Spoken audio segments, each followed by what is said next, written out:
Hello and welcome to the Middle East Report. In this program today, we'll be saying how we can make the case for Israel through amazing archaeological discoveries that connects the Jewish people to the land of Israel.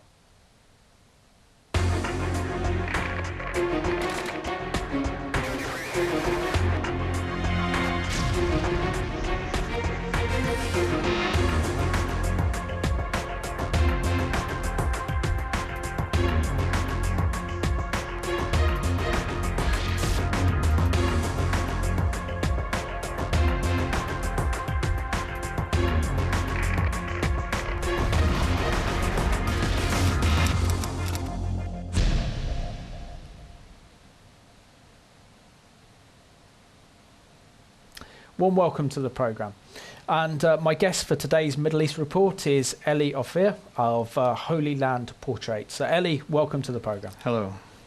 And Eli, can you tell us something about your background? Because not only you an Israeli, you're also a very talented artist, and you have a kind of passion for archaeology, and particularly going back to the time of the early church during the life of Yeshua. So where did it all begin for you, growing up in a religious Jewish family in Israel? Well, I grew up in a religious family. My parents were both British, but they made Aliyah, and they were very patriot and very Zionist. My father was even an officer in the Royal Navy in World War II on the destroyers, and then Amazing. when he grew older, he came with his new family to Israel. I was born in Israel. Yeah, it was a religious family and a religious background, Orthodox, and grew up mostly in Jerusalem and in the streets of the old city a lot. Always had a passion for art and had a kind of spiritual presence all the time in my heart as I grew up. Amazing. And you also served in Israel's Defence Force, but in the Israeli Air Force. Can you share with us a little bit about your experience? Yeah, well, in the Air Force? everybody in Israel has to serve, and I served also in the Air Force. I had a very interesting time there, and it was to do a lot with systems and computerized systems and things that then prepare you for the high-tech industry afterwards.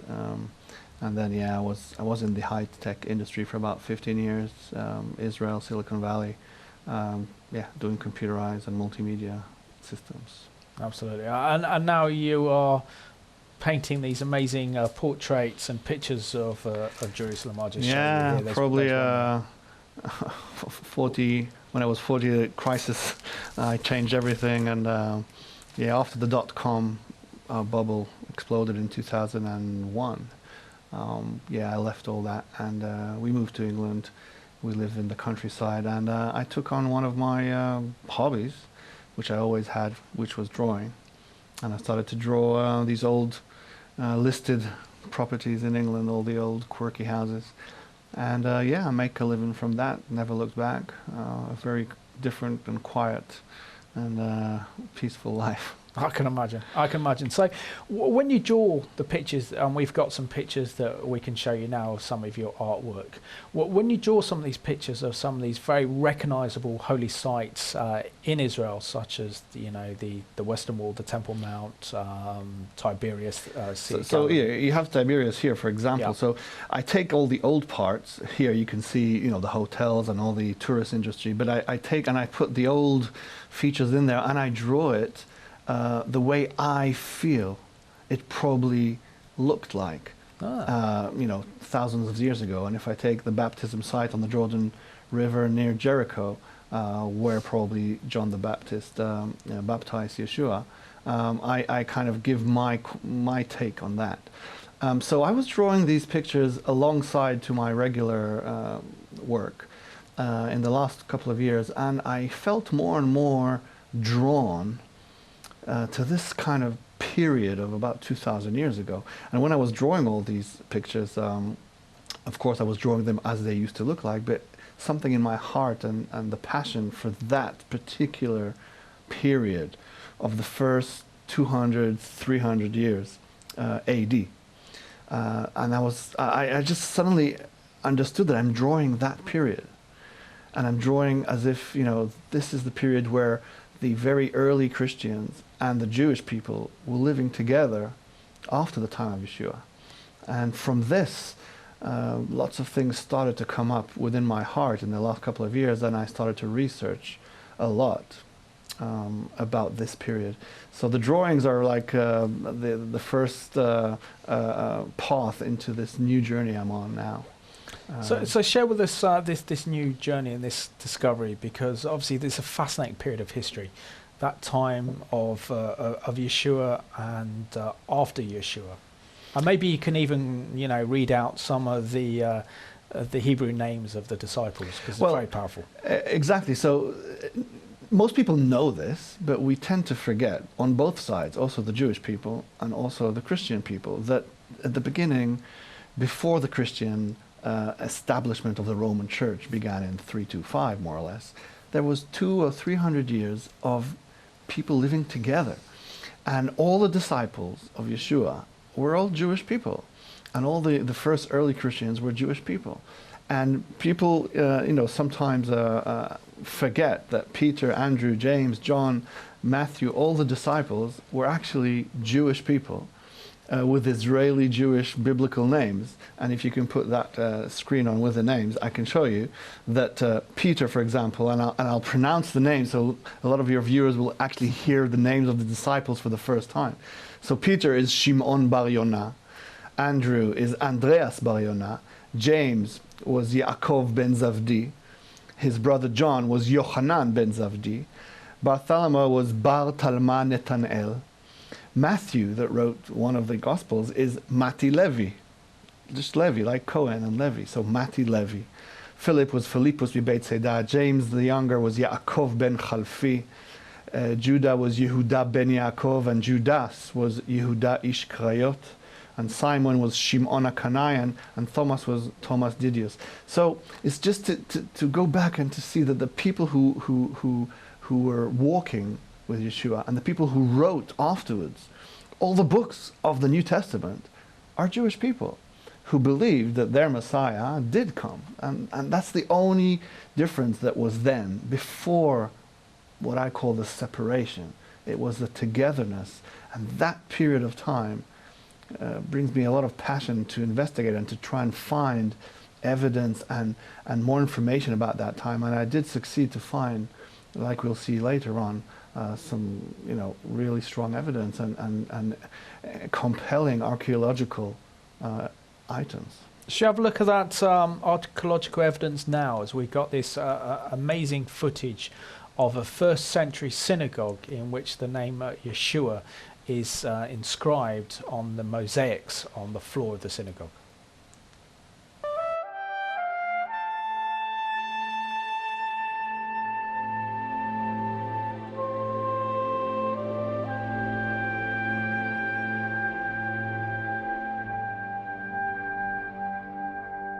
אבל אם אנחנו נראה את זה, זה כתוב בארמית, וכתוב ככה, דחירן לטב, אני מתרגם, זכור לטוב, מנחמה, המנחם, ישוע, ישוע, סהדה.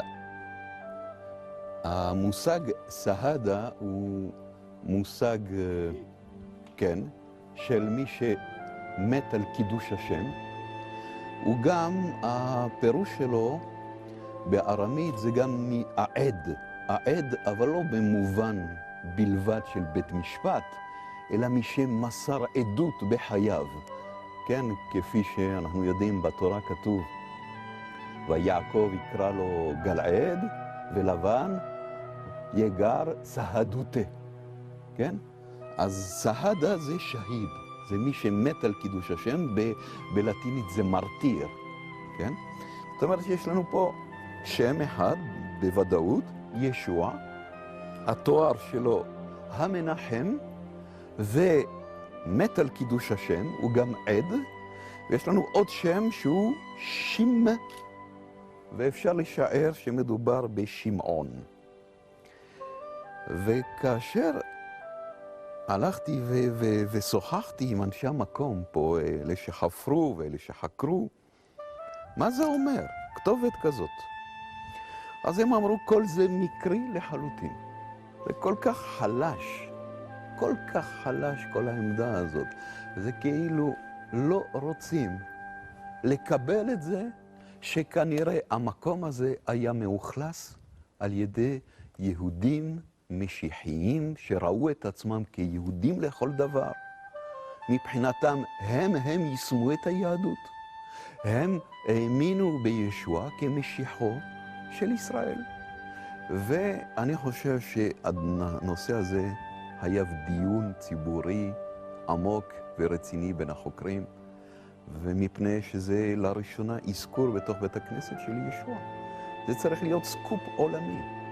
איך הדבר הזה מוצנע לחלוטין?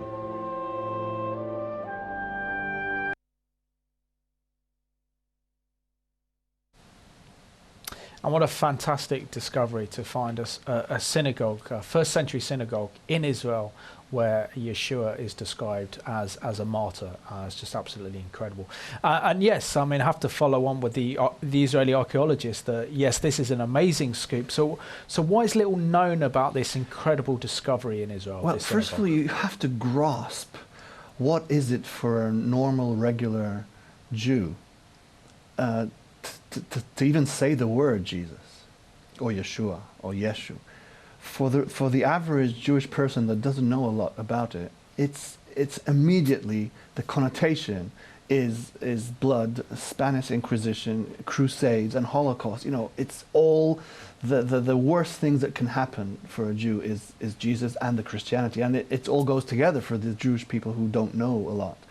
So to have the word Yeshua inside a synagogue, me as a religious Jew, that I used to be, religious Jew, Orthodox Jew, it's like to put a piece of pig in the middle of a mosque or in the middle of a synagogue. It's the most outrageous thing. And that is discovered and exposed. It's a mosaic in a first century synagogue.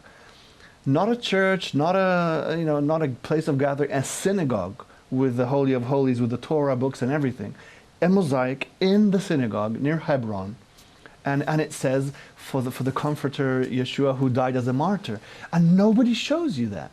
You won't find this video on any of the official archaeological websites. You won't see it written in any official book, not in the Israeli rabbinical institutions, and not in the Vatican. You won't see this because that's something that both sides don't want to show so much. And for me, it's just so. It's a really important discovery, like some other discoveries that I can talk to you about. Yeah. Talk us through some of the other. So in 1967, and after the Six-Day War, they found these artifacts near the upper room, and that upper room is just above the tomb of David in Mount Zion, and those artifacts were discovered there by a Greek Orthodox monk. And he found about 40 artifacts, all kinds of pieces of lamps and other things, and they all had this symbol on them. And the symbol is the menorah at the top, which is the Jewish symbol, and the fish at the bottom, which is the symbol of Yeshua.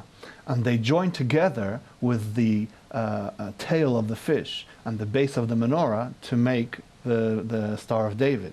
So you have this symbol that, for me, that is the togetherness symbol. That is the symbol of those 200 years. We can see the picture of those artifacts that were actually found in the upper room, near the upper room vicinity.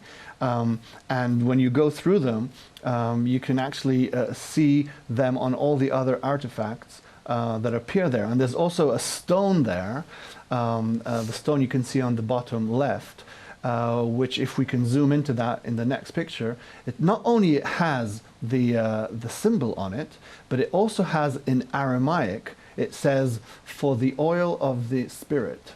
And that's very, very close to what is written in John about the anointment. That's one of the earliest Christianity artifacts that is found there. And this is all about Jewish people who were touched and believed in what Yeshua was saying, and they believed he was the Messiah.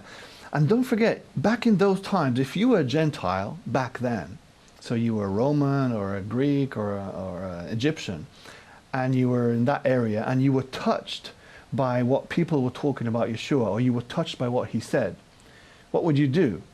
There wasn't any Christianity yet. You would actually become Jewish. So that's a point to grasp.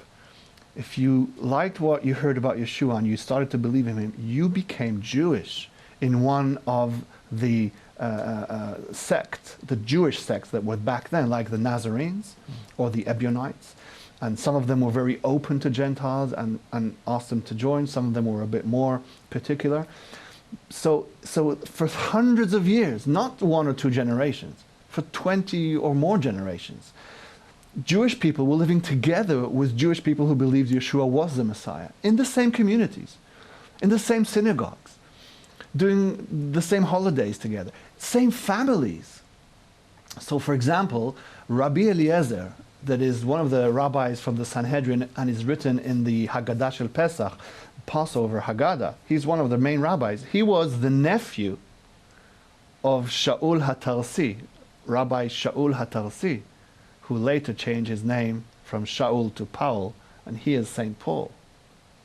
So Shaul HaTarsi, who was a scholar and was a pupil of Rabban Gamliel the elder, and who actually persecuted the Nazarenes, he then, after he had his dream on the way to Damascus, he then became a Nazarene, actually, and started to preach for Yeshua. So he was the uncle of Rabbi Eliezer.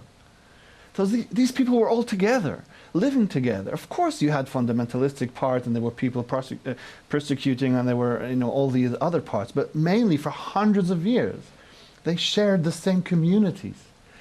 And the example we have today, which is a bit similar, and makes me also feel how that period is so missed from the history, is today one of the biggest Jewish sects in today's world is called Chabad. And they're a Hasidic group, one of the biggest Hasidic groups, very much loved in Israel, because they're mostly right-wing. A lot of their people and Hasidic, they go to the army, and they have these Chabad houses all over the world where backpackers go in the middle of Nepal, India. They go to a Chabad house to have a Shabbat meal. So they're very loved by the Jewish community and the Israeli community. But their rabbi, Rabbi Schneerson or Rabbi Milubavitch, is considered by them to be the Messiah. Seriously, the Messiah. He died about 10 years ago, but they say he will come back. So here we have a Jewish sect, very much part of everyday Judaism, who believe their rabbi was the Messiah. And nobody's thinking, they're not Jews, they have to go out of the synagogue, they're not with us. No, they're part of Am Yisrael, they're part of the nation. That's exactly the way it was with the Nazarene and the Ebionites. There were Jewish people putting tefillin on every day, going to synagogues with a talid, have Torah, Sefer Torah, doing all the mitzvot, and the Gentiles who joined did a bit less, but they were still in the community, and they just said, our Messiah did come. His name is Yeshua. He was our rabbi. And they lived peacefully together, most of them, for hundreds of years. So, Eli, what can we learn from that today? Because I think for Christians, it's so important that Christians understand the Jewish roots of our faith and understand the context of the time, particularly recognizing that Jesus, Yeshua, was actually a Jewish rabbi, and his followers, They created a revolution that's turned the world upside down. But why is it so important that we understand these very, very important facts you're talking about now? Well, my heart desire, some people will say I'm naive, but my heart desire and where my passion is to unify religions into one. All the monotheistic religions, why are we separated by all these different sects? Sects within Judaism, sects within Christianity. Christianity and Jews and Muslims, even Messianic Jews, is yet another division. Why do we need all these divisions if we have one God? And there is one God, and everybody believes there is one God that promised Abraham that all the families of the earth are going to be blessed. All the families of the earth are going to be blessed. That was the blessing from God to Abraham. So when I see all the 2,000 years of bloodshed, of this memories, the collective memories on both sides that are so hard and strong, and anti-Semitism and all of this, and you go back to that period before it all separated, and you see that it could be different. So today, and there's a picture, maybe we can see it soon, where you see the Pope, a sheikh, and the rabbi hugging together in the Western Wall. That picture is one of the strongest pictures for me. Here, there he is. I mean, that is for me, put all the man-made stuff aside. With all due respect for the scholars of the Talmud and the Judaism that came after that, all the scholars of the Christianity and all the other scholars, all the man-made stuff we can put aside, and we can just emphasize with one God. And that will, again, it sounds naive, but that's where my heart desires unification of everybody together, and to be compassionate to each other, and to be patient to each other. That's where I come from. No, it's interesting. It certainly provides a lot of challenges as well. I mean, firstly, you have to identify that the God of Abraham, Isaac, and Jacob has created the whole Judeo-Christian heritage that the West has been blessed with for centuries, and that is part of our heritage. But when we kind of look at Islam, that's different. It's a different God. It doesn't have the same origins. Doesn't have the same historical. Well, Allah is the same God. So Shema Yisrael Adonai Eloheinu Adonai Echad is the Jewish God. Allahu Akbar is the same God they're talking about. And also, God the Lord. There's one God. That's a monotheistic religion. Is one God. Afterwards, there's a Messiah, and there's the all kinds of things that other people and other generations brought into it. But there's one God, and all those three religions agree there's one God. And maybe that is where you have to put the line. So first of all, there's one God, we all agree about that. Let's be together under his blessing. Yeah, but then you've got the whole problem of theological supersessionism. Yeah. And believing that, for example, you look at the roots of church replacement theology, and that is where this sin came in, when the I don't know whether it was during the time of Constantine and others in particular decided that that they had superseded the Jews, and the Jewish people were no longer relevant, that Israel was no longer relevant, and the church receives all the blessings. And then, of course, Islam came after that, believing they superseded both Judaism and Christianity. And so therefore, mixing religion with politics, which is always a kind of deadly mix, and that's why I think it's important that we make a distinction between our Judeo-Christian heritage and that of Islam, because it's completely different. Yeah, and it's also fundamentalistic. Yeah, exactly. And violent these days. But I like the idea of what you're trying to do is to really bring Jews and Christians together, and to separate politics from that, and look at the archaeological evidence for not only Yeshua's existence, but of messianic communities, and how anyone then who wanted to follow this rabbi called Yeshua, then they would actually then become Jewish and would be involved in Jewish worship, synagogue, Jewish holidays and Shabbat. And I think we kind of lose something of that over the centuries. And certainly we've seen 2,000 years of horrendous anti-Semitism committed by the church and by those who confess and call themselves Christians without having an understanding. When you do your talks, because you're also doing talks on these subjects, what impact have you had with the audience you've had when you've actually discussed these incredible revelations about Yeshua and the togetherness then of the Jewish community and these sects known as the Nazarenes and others? Yeah, I mean, I give these talks in synagogues and churches, and to Israelis and to Christians, and I'm not taking a side. It's not politics, and I just bring the facts. I just bring the archaeological facts, I bring the history facts that people maybe forgot, and I kind of expose, again, that togetherness.